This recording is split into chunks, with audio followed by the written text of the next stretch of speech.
My name is Liam Montier from Kmart Magic, and I'm talking to you about Michael Breggar's brilliant trick, Art Attack, formerly known as Masterpiece. And this is one of my favourite tricks to do close up. Anytime you've got a bit of table space, you're ready to go. So it's a great trick whether you're working professionally or if you're just showing tricks to friends at a restaurant or club or over Zoom. It works brilliantly virtually as well. And what I love about it is the fact that it ticks all the right boxes for me in that it's completely self-working. There's no hidden sleight of hand or moves at all. Okay, there's no gaffes or gimmicks for them to find or to go wrong on you. So everything is clean and examinable at the end of the trick as well.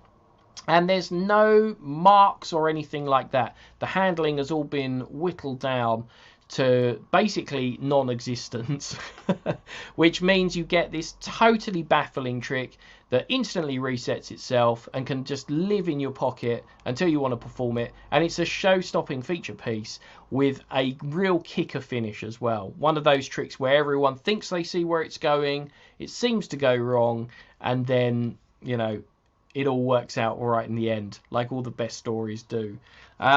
So yeah, let's take a look at the performance, and you can see a full uncut performance of me doing Art Attack by Michael Breggar.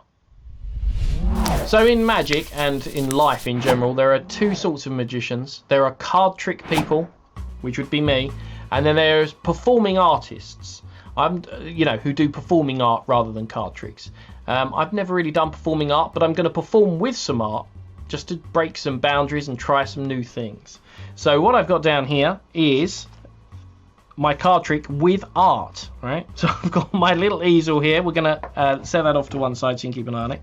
And inside here are the pieces of art that I'm going to do my card trick with. In fact, they are literally pieces of art because they've been cut into 4. Let's leave that envelope, that mysterious red envelope, off to one side.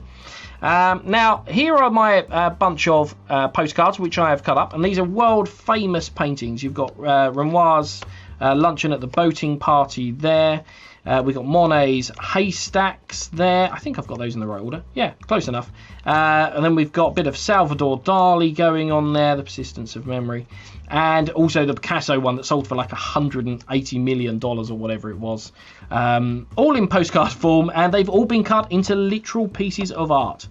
Now, if you were here and, it was possible, I'd have you shuffle those as well. You would give them to your spectator, and your spectator would shuffle them however they liked and as much as they liked.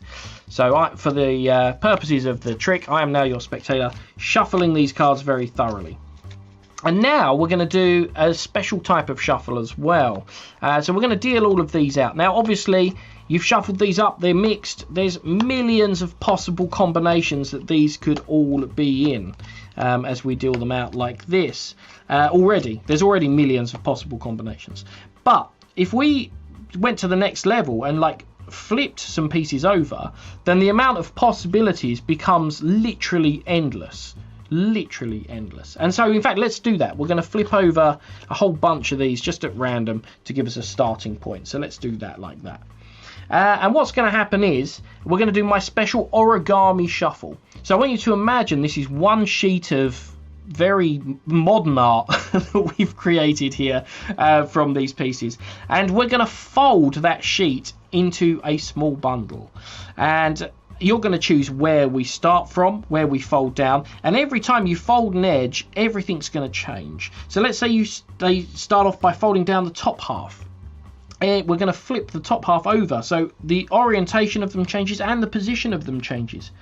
Where would you want to fold next? From the side? That's great. So we're going to fold in from the side like this. And again, still 4 sides, so where do you want to fold? The same again? Yep, that's great. So we're going to fold across like this, and again you can see all the pieces flipping and turning, totally out of everyone's control. Organized chaos.